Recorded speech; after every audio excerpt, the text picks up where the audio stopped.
हार्दिक हार्दिक स्वागत करता हूं। आप सभी के उज्जवल भविष्य की मंगल कामना करता हूं।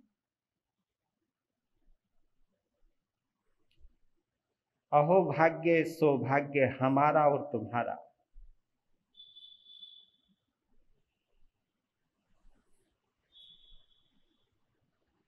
चौथे आरे की कथा को पंचम आरे में सुनने का सौभाग्य मिल रहा है।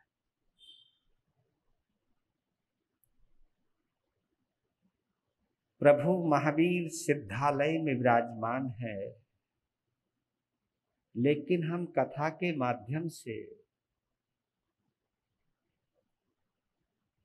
सिद्धालय में अजर अमर स्थिति को प्राप्त अव्याबाद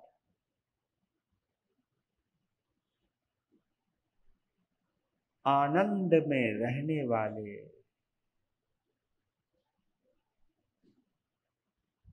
प्रभु महावीर या परमात्मा महावीर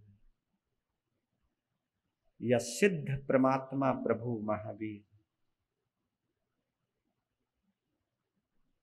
की कथा इस भूतल पर हो रही है, इस मध्य लोक में हो रही है।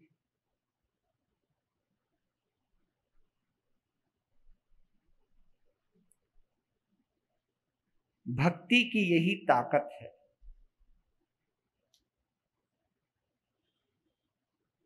प्रार्थना में यही पावर है कि इस भूतल पर यानी इस धरती पर बैठकर सिद्धालय से अपना संपर्क साधा जा सकता है, संबंध बनाया जा सकता है।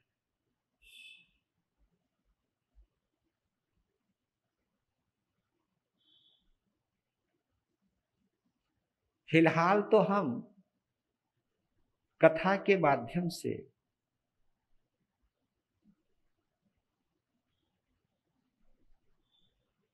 प्रभु महावीर जब इस धरती पर 27वें भव में अवतरित हुए, उस वक्त का प्रसंग चल रहा है।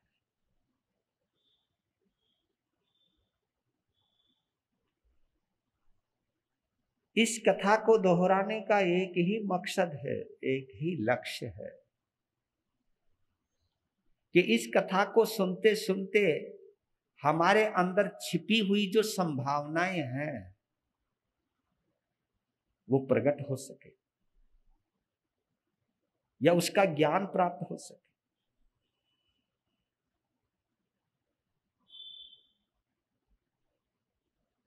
जब हम कभी महावीर कथा में गहराई में डूबते हुए कुछ चिंतन के सूत्र निकालते हैं तो अद्भुत लगता है।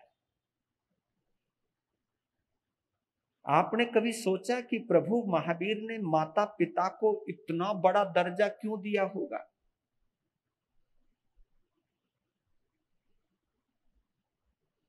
उन घटनाओं के पीछे कहीं ना कहीं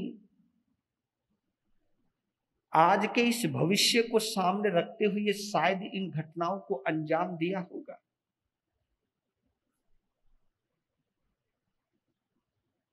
उन्होंने अपने ज्ञान में देख लिया होगा कि आने वाला वक्त कैसा है। अचरज मानता हूं,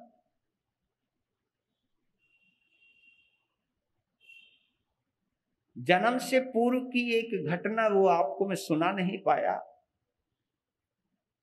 अचानक स्मरण हो आया।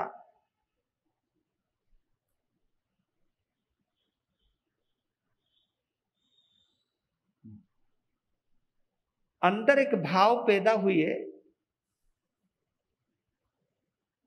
जब गर्भ काल में प्रभु महावीर का यह वर्धमान का शरीर कुछ बढ़ने लगा,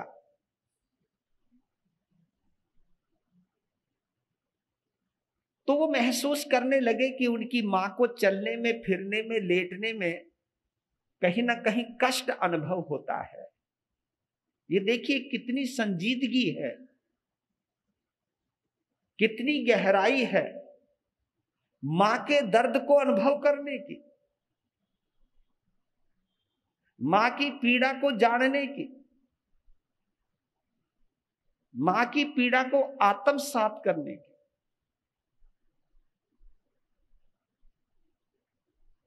मेरी मां को उठने में बैठने में कहीं ना कहीं पीड़ा होती है, तो कहते हैं अपने ज्ञान में यह अनुभव करके, इसी को ही ज्ञान कहते हैं। मैं पहले बतला देता हूं, क्लियर कर देता हूं, इसी को ही ज्ञान कहते हैं। ज्ञान वही होता है जिस ज्ञान की वजह से हमें किसी के दर्द का अनुभव हो सके, इसी को ज्ञान कहते हैं। और ये ज्ञान ही आत्म ज्ञान कहलाता है। और इस ज्ञान का अधिकारी ही केवल ज्ञान को प्राप्त कर सकता है। इस ज्ञान का अधिकारी ही केवल ज्ञान को प्राप्त कर सकता है, क्योंकि ये ज्ञान सबसे पहले हमें संवेदनशील बनाता है। किसी की खुशी, किसी के गम को महसूस कराने की कला सिखाता है ये वाला ज्ञान। किसी की खुशी को महसूस करना, किसी के गम को महसूस करना। बोला भी नहीं गया लेकिन फिर भी अंदर एहसास हो जाना।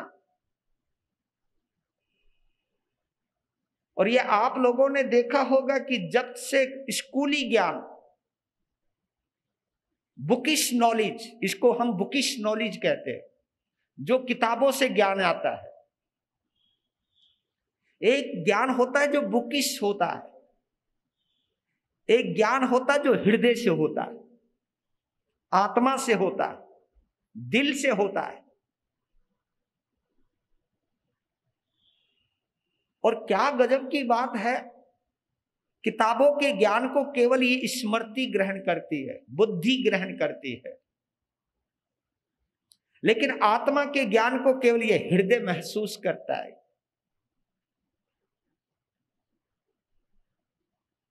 आज के युग में व्यक्ति अध्ययनशील तो हुआ है, लेकिन संवेदना मरती जा रही है। पहले लोग किताबों के पाठी नहीं हुआ करते थे, लेकिन चेहरे पढ़ लिया करते थे। चेहरे पढ़ने की कला जो सिखाती है उसे हम संवेदना कहते हैं।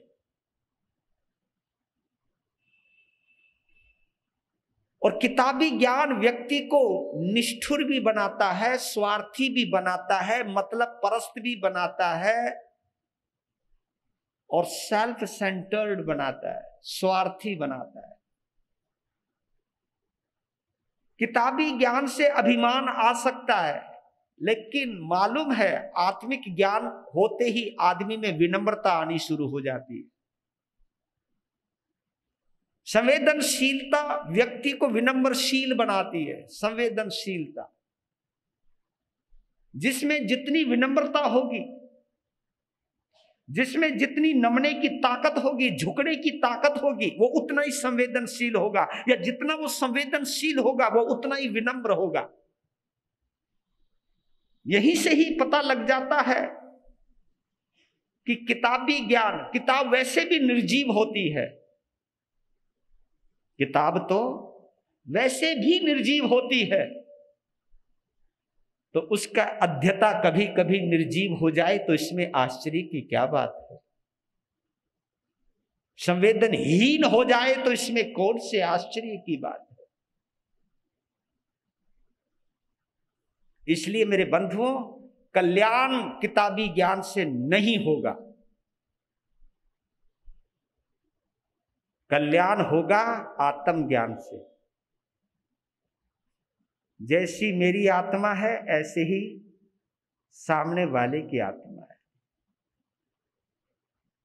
तो आप देखिए, मां को जब दर्द होता था तो कहीं शिश्कियां निकलती होंगी, कहीं दर्द हुआ होगा, कहीं आहा निकली होगी, लेकिन उस आहा से पेट का बालक क्या सोचता है कि नहीं, मेरी वजह से मेरी मां को कोई कष्ट हो, ये अपन को बर्दाश्त नहीं। तो कहते कि अपने अंगों को संकुचित कर लिया, जिसको कहते कि काया गुप्ती। ये है भगवान महावीर ने काया गुप्ती का उदाहरण पेट के अंदर ही दे दिया। इसको काया गुप्ती कहते, काया गुप्ती की साधना कहते।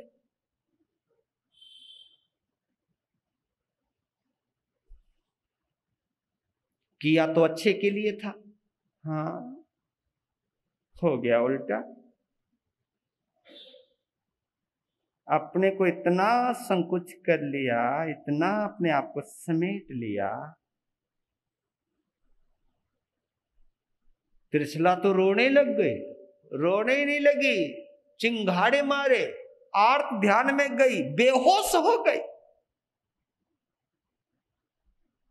ये स्थिति जब देखी दास और दासियों ने, सबके हाथ पांव फूल गए कि अभी मुस्कुरा रही थी, अभी हंस रही थी, अभी गा रही थी, अभी क्योंकि वहां नृत्य चल रहा होगा, वहां नाच गाने चल रहे होंगे, खुशियां मनाई जा रही होगी, लेकिन अचानक इस तरह रुदन में बदल जाना, वो खुशियां मातम में बदल जाना। राजा सिद्धार्थ के हाथ पांव फूल गए। ये हुआ तो हुआ क्या? पानी के छींटे दिए, होश में आए, हाय मैं बर्बाद हो गई। बर्बाद हो गई। तो ये दर्द के परमाणु, ये दर्द के स्पंदन प्रभु महावीर को झकझोर के रख दिया। ओह हे मेरी मां, तेरे मातृत्व का जवाब नहीं। तू दर्द में भी आनंद का अनुभव करती है, मैं तो दर्द मिटाने के लिए किया था।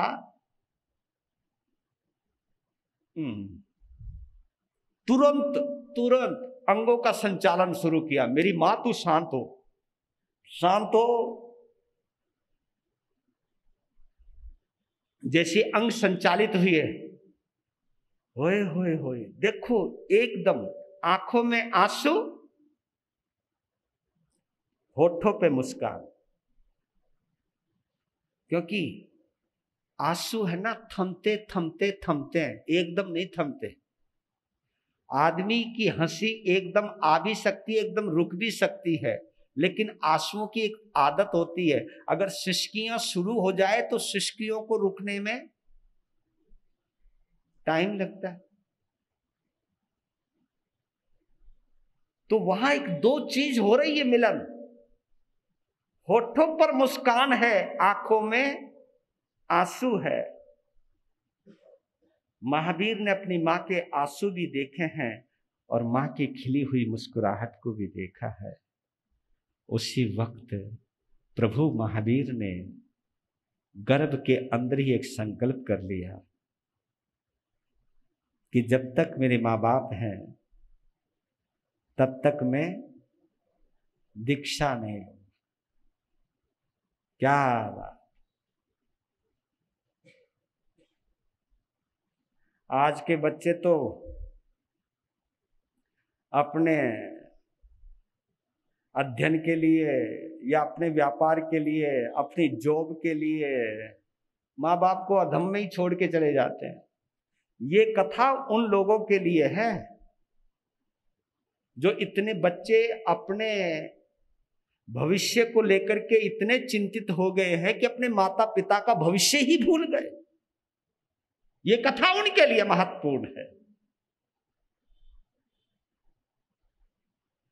मां बाप को दर्द दिया। एक दर्द जब भी होता जब मां बाप का बच्चा दीक्षा लेता है, लेकिन मन में एक सुकून है कि भगवान के रास्ते पे चला है। लेकिन जब व्यक्ति अपने स्वार्थ के लिए अपने मां बाप को छोड़कर अगर अधर में छोड़ करके जाता है, ये कथा उनके लिए। और शायद भगवान महावीर ये दृश्य देख रहे होंगे ज्ञान में, भविष्य में होने वाली घटनाओं को अंजाम दिया होगा और उसी के लिहाज से ऐसा ये संकल्प किया होगा। पता नहीं ये संवेदना कब जागृत होगी। तो उस संवेदना को जगाने के लिए ये महावीर की कथा गाता हूं मैं। एक पुत्र को पुत्र के कर्तव्य की याद दिलाता हूं मैं। यहां पर हर चीज है। पति को अपना कर्तव्य का पता है, पत्नी को अपने कर्तव्य का पता है, पुत्र को भी अपने कर्तव्य का पता है। हर भूमिका मिलेगी आपको यहां पर। गुरु को अपना कर्तव्य का पता है तो शिष्य को अपने कर्तव्य का पता है। और जो व्यक्ति कर्तव्य को नहीं जानता है, अपने फर्ज को नहीं जानता है, अपने क्या करणीय है, क्या अकरणीय है, क्या करना चाहिए, क्या नहीं करना चाहिए, अगर इसको भी अगर वो भूल गया है, फिर इंसानियत के ऊपर वो धब्बा है। वाह प्रभु, नमन करता हूं। चौथे आरे में पंचम आरे का नजारा देखा होगा, तभी ये सब कुछ प्रेरणा देने के लिए ऐसे ऐसे शुभ संकल्प भी किए होंगे। तो ये प्रसंग कल रह गया था और मैं अचानक में सोचा कि एक मैसेज है प्रभु महावीर जो देना चाहते हैं आज की युवा पीढ़ी को।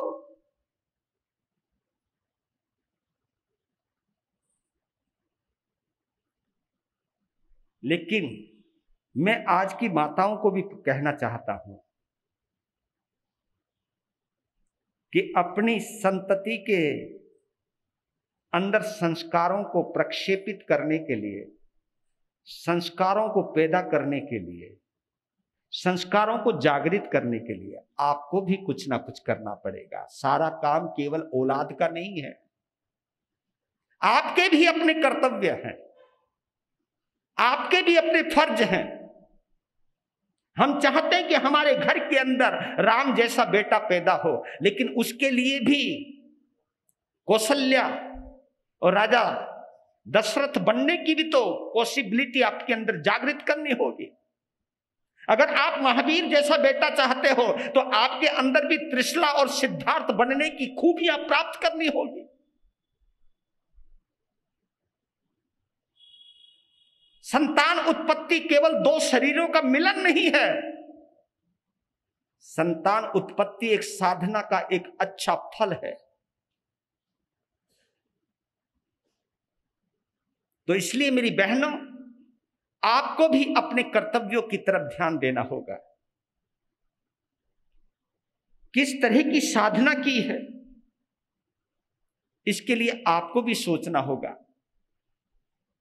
लीजिए, कल आप लोगों ने सुना था 56 दिक् कुमारियों ने जन्म महोत्सव मनाया। फिर देवराज इंद्र ने अपने देव परिवार के साथ मनाया।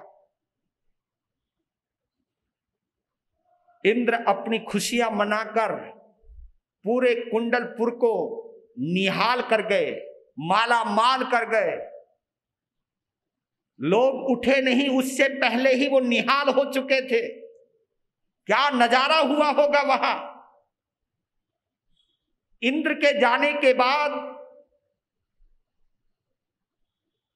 जागृत हुई है दासी प्रियमवदा। उसने मचाया है शोर, सब जाग गए चहुं ओर। खुशियां मनाई जाने लगी और दासी प्रियमवदा दौड़ती हुई राजा सिद्धार्थ के पास पहुंची। बधाई हो, बधाई हो। उसकी आवाज में जो लचक थी, उसकी आवाज में जो एक खुशी का इजहार था, राजा तो देखती पहचान गए। आजा आजा। तो कहते ही उस वक्त राजा के पास जो आभूषण थे, ये ले, मैं समझ गया तू क्यों आई हैं।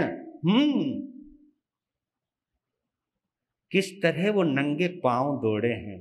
ओए होए, महलों में दौड़े हैं नंगे पांव, उत्तरीय वस्त्र लटक रहा है और वो दौड़े जा रहे हैं।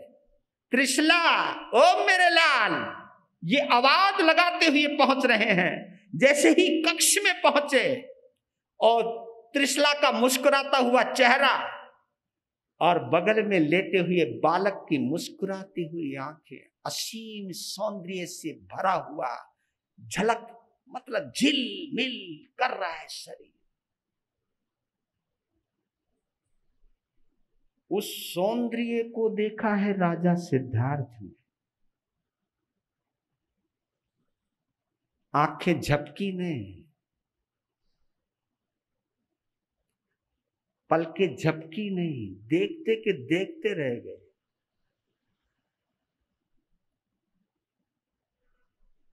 और मालूम है आपको, तीर्थंकरों के शरीर में इतना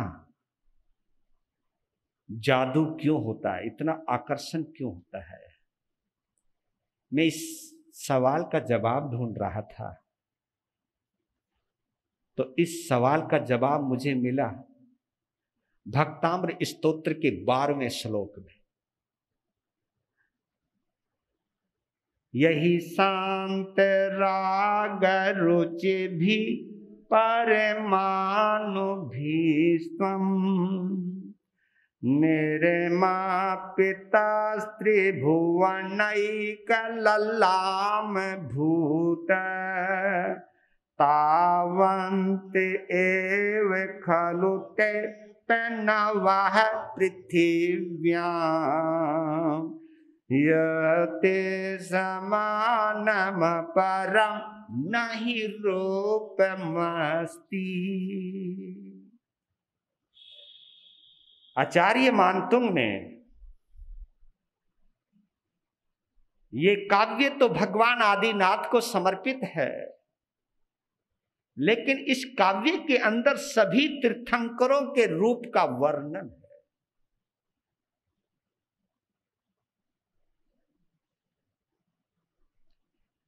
और भक्ति के अंदर ही इस रूप के दर्शन होते हैं। हमें भी हो सकते हैं,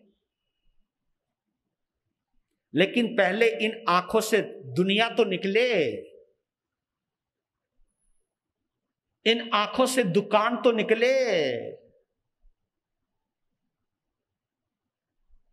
इन आंखों से अपनी अपनी रानियों का चेहरा तो निकले, अपने अपने पतियों का चेहरा तो निकले, अपनी अपनी जो भी है। और तो और इन आंखों से संप्रदाय का चश्मा तो उतरे। ये संप्रदाय का चश्मा भी उस महावीर की रूप को देखने नहीं देता रे। हाँ,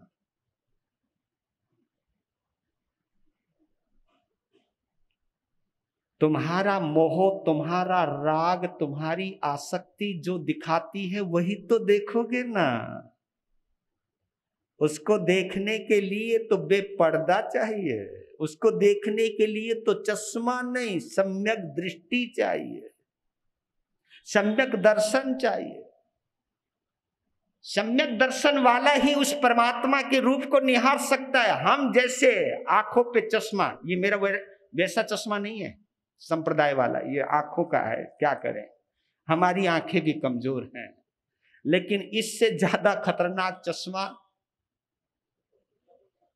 जल्दी बोलो, इससे खतरनाक चश्मा होता है संप्रदाय का। इससे ज्यादा खतरनाक चश्मा होता है जिस आंखों से हम केवल दौलत देखते हैं, दौलत देखते हैं। जिन आंखों से केवल हम शरीर देखते हैं, ऐसी आंखों से हम परमात्मा का स्वरूप नहीं देख सकते, नहीं देख सकते। ये कमी हमारी है, और इस कमी को महसूस करना, जितना मैत्री भाव, जैसे प्रभु महावीर है वैसे भाव, वैसे ना सही उसका 1% भी भाव हमारे अंदर आएगा तो वो झलकने को तैयार है। यही शांत राग रुचि भी परमानुभीष्टम, यही यानी जितने भी शांत राग रुचि भी परमानुभीष्टम, यानी निर्मापितस्त्री भुवनैक ललाम भूत।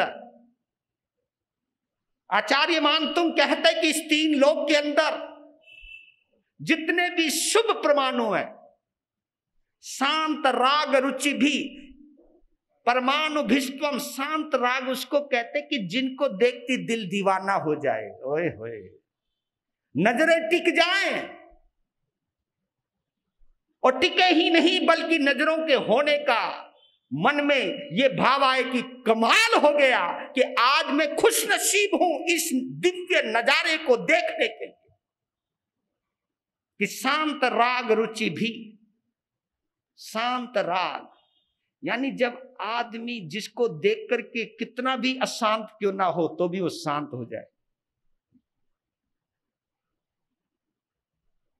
ये वो परमाणु है, ये वो आभा है, ये वो प्रभा है, वो आभा मंडल है कि उस आभा मंडल में चाहे नारकी भी चला जाए तो वो भी अपने दुख को भूल जाए। क्या गजब का जादू है, क्या गजब का जादू है।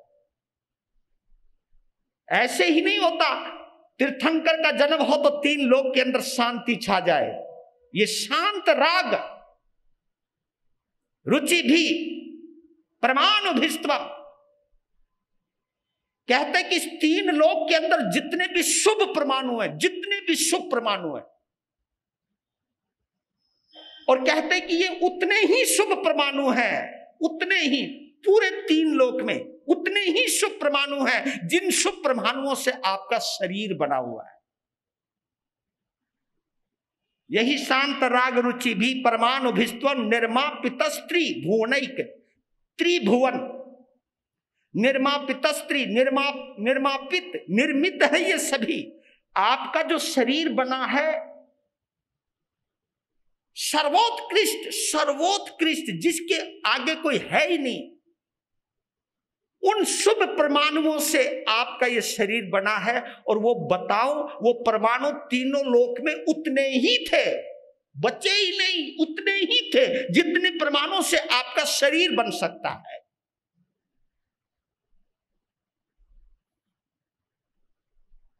तभी तो तावंत एव खलु तेप्य नवः पृथिव्या, वो परमाणु उतने ही है, तावंत उतने ही है। खलु खलु यानी निश्चय से, कभी तो बोल रहा है उससे ज्यादा हो ही नहीं सकते। तेप्य नवः पृथिव्याम, इस धरती पर, इस धरती पर, धरती समझ लो चाहे 3 लोक आ गए इसके अंदर। तभी तो प्रभु यत्ते समानम अपरम नहीं रूपमस्ति, तभी तो तुम्हारे रूप के आगे किसी का रूप आता ही नहीं। यानी इस दुनिया में तुम्हारे जैसा कोई चेहरा और है ही नहीं, तुम्हारे जैसा कोई है ही नहीं। तुम्हें देखने के बाद तो इंद्र को भी देखने का दिल नहीं करता, तुम्हें देखने के बाद। इसलिए बहुत गहरी गहरी बातें कही हैं। अगर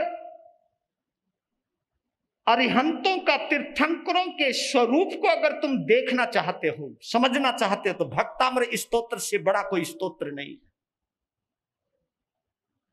आचार्य मानतुंग ने तीर्थंकरों की ऊर्जा को, तीर्थंकरों के रूप को, तीर्थंकरों के व्यक्तित्व को निहारा है तो कहां निहारा है?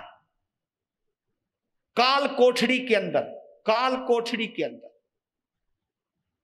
अंधकार में भी उस दिव्य प्रकाश के दर्शन किए हैं उस आचार्य मानतुंग ने। मैं अद्भुत रचना मानता हूं भक्तामृत स्तोत्र की रचना को, अद्भुत। और वो आचार्य मानतुंग जैसा व्यक्ति ही इस रचना के रचनाकार हो सकते हैं। जय हो।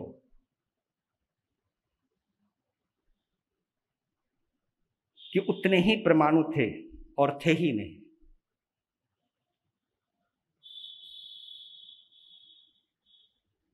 तो उस रूप को निहार कर आउट ऑफ कंट्रोल उठा लिया। और क्या नाचे हैं, क्या नृत्य किया है, किसने? हाँ, तुम मत नाचना भी। क्या नृत्य किया। और उस वक्त सारा वो कक्ष से बाहर जितने भी पारिवारिक सदस्य थे, चाहे नंदीवर्धन है, चाहे सुदर्शना है, चाहे उनके चाचा हैं, चाची हैं, सब रिश्तेदार जो भी है जिनका रिलेशन है, शहरी मतलब परिवार से संबंधित है, उन्होंने क्या नृत्य देखा है, क्या मस्ती देखी है राजा सिद्धार्थ की। और उनकी मस्ती में पूरा परिवार ने जश्न मनाया है, दास दासियों ने मनाया है, और इतने में जितने भी राजा के दरबारी थे सब आ गए और सभी ने वो खुशियां मनाई है। ओए होए होए, सच कहता हूं मेरे तो रोंगटे खड़े हो रहे। मैं जब कभी भी उस खुशी की कल्पना करता हूं ना, इसको कहते कि हर्षाती रे, हर्षित हो जाता, जब रोम रोम हर्षित होता है।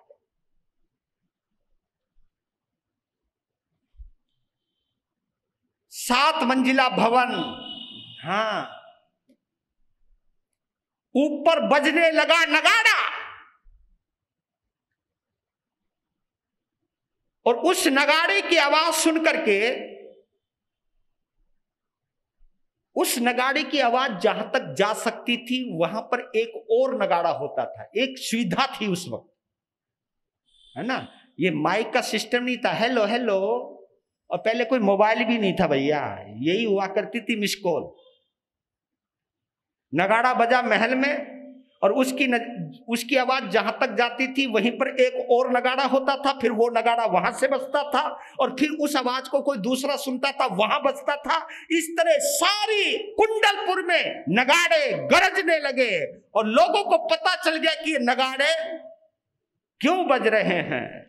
लोगों में उल्लास होने लगा, महिलाएं निकलने लगी, और पूरा कुंडलपुर राजमहल में की तरफ दौड़ने लगा। और कुछ महिलाएं जो प्रतिष्ठित महिलाएं थी पहुंच गई हैं। राजा वगैरह सब इधर उधर होने लगे, क्योंकि अब बारी परिवार के साथ साथ अब पूरे गांव की आ गई है, पूरा शहर उमड़ने लगा है। तो मैं वो गीत गाने लगा हूं आपके सामने। जब महिलाओं ने त्रिशला को देखा है, और त्रिशला को देख करके जब महिलाओं की जुबान भी अपने काबू में नहीं रही, तब वो शब्द निकलने लगे हैं, मन करे तुम्हारा भी तो बोल लो, है ना, जन्मदिन तो तुम भी मना सकते हो, हम भी मना रहे हैं, तुम भी मनाओ। त्रिशला भवन में, त्रिशला भवन, त्रिशला भवन में, जिस महल में त्रिशला रहती है उस महल का नाम त्रिशला भवन। त्रिशला भवन में, त्रिशला महावीर जन में, महावीर देवों ने ये गाई है, गूंजती बधाई है, देवों ने ये गाई है, गूंजती बधाई है। त्रिशला भवन में, त्रिशला महावीर जन में, महावीर ओ देवों ने गाई है, गूंजती बधाई है, देवों ने ये गाई है, गूंजती बधाई। अपने सुमन में, अपने सुमन सवेरे ही तन में, सवेरे ही लालिमा खिलाई है, गूंजती बधाई है, लालिमा खिलाई है, गूंजती बधाई है। त्रिशला भवन में, त्रिशला महावीर जन में, देवों ने ये गाई है, गूंजती बधाई है, देवों ने ये गूंजती। नेत्र देख धन्य हो, नेत्र देख धन्य। कोशिश कर सकते हो, कल्पना कर सकते हो कि जिन्होंने भी उस महावीर के चेहरे को देखा होगा, उनके शरीर को, उनके रूप को, उनके सौंदर्य को निहारा होगा, वो आंखें कितनी गजब की रही होगी, कितनी पुण्यवान रही होगी। नेत्र देख धन्य हो, नेत्र देख रोशनी आसीम ज्यों, रोशनी आसीम ज्यों सीमा में समाई है, गूंजती बधाई है, सीमा में समाई है, गूंजती बधाई। स्वर्ग से भी बढ़कर, स्वर्ग से भी कुंडलपुर सुख कर, कुंडलपुर सुख कर दौलत वो पाई है, गूंजती बधाई है, दौलत वो पाई है, गूंजती बधाई है। त्रिशला भवन में महावीर जन्मे, महावीर देवों ने ये गाई है, गूंजती बधाई है, देवों ने ये गाई है, गूंजती। जीवन उपवन में, जीवन उपवन शत्रुता के मन में, शत्रुता के मैत्री मुस्कुराई है, गूंजती बधाई है, मैत्री मुस्काई है, गूंजती। बंदियों को मुक्ति दी, बंदियों को धर्म ध्यान युक्ति दी, धर्म ध्यान युक्ति दी, राह अपनाई है, गूंजती बधाई है, राह अपनाई है, गूंजती बधाई है। त्रिशला भवन में, त्रिशला भवन महावीर जन्मे, महावीर जन्मे देवों ने ये गाई है, गूंजती बधाई है, देवों ने ये गाई है, गूंजते बधाई है। बोलिए शासनपति भगवान महावीर स्वामी की। जैसे ही महिलाओं का झुंझुन, झुंड का झुंड आया, उन सभी महिलाओं को देख करके त्रिशला ने अपनी आंखों से उनकी मुस्कुराहट का अपनी मुस्कान से स्वागत किया।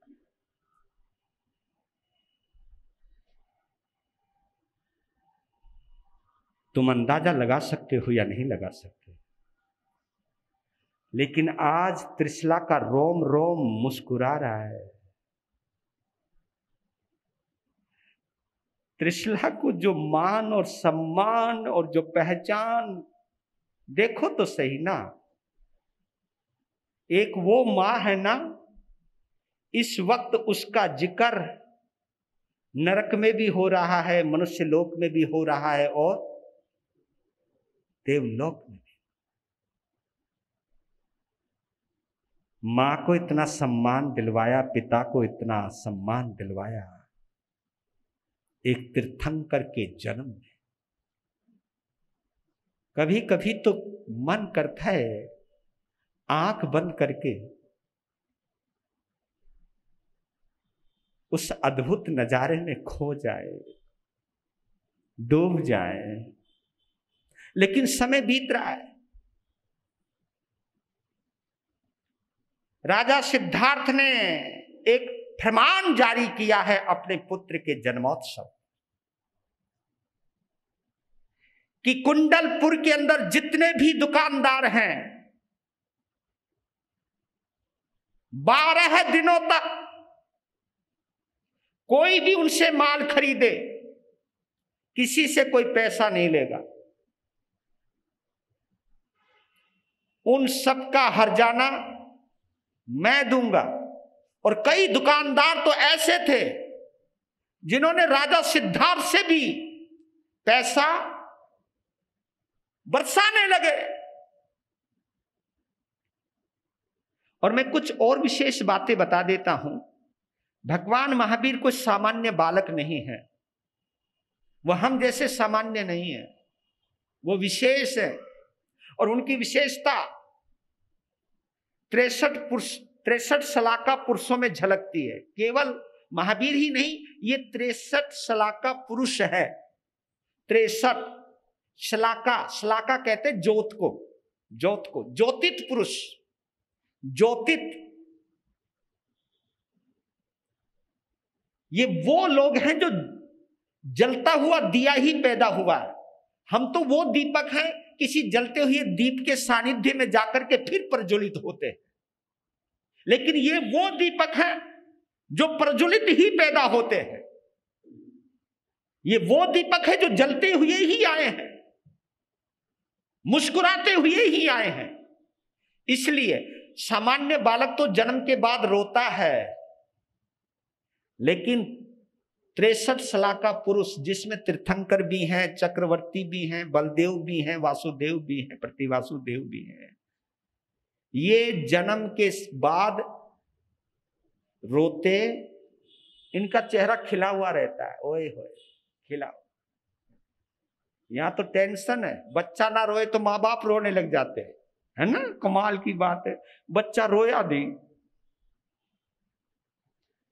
मतलब मैंने एक कहानी तो नहीं कह सकता हूं, एक कहावत सुनी है कि जब बच्चा रोता ना जन्म के बाद, माँ बाप हंसते हैं?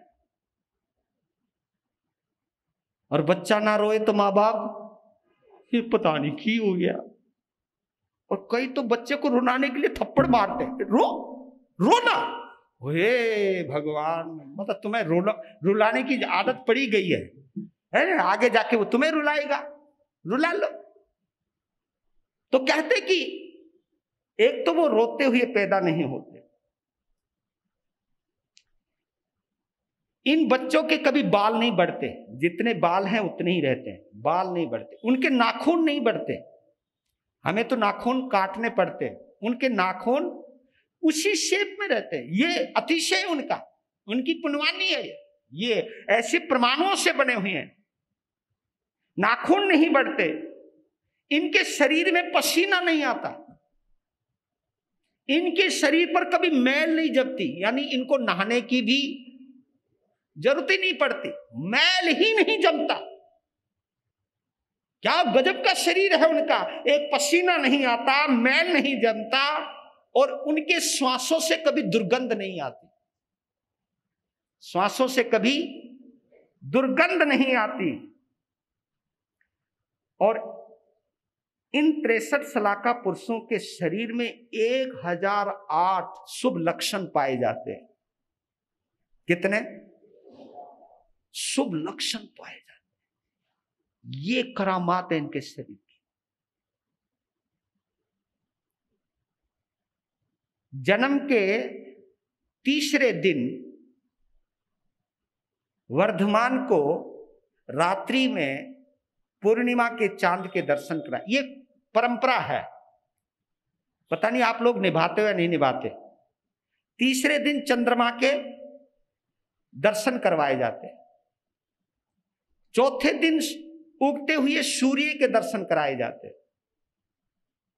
पांचवें दिन उनकी जीभ पर ओम लिखा जाता है, इसलिए ज्ञान पंचमी होती है। वो पंचमी तिथि इसलिए शुभ मानी जाती है, ये सरस्वती मां की साधना है। ये पंचमी भी है और पंच प्रमेष्टि भी है, ये इसी को हम पंच प्रमेष्टि भी मानते हैं।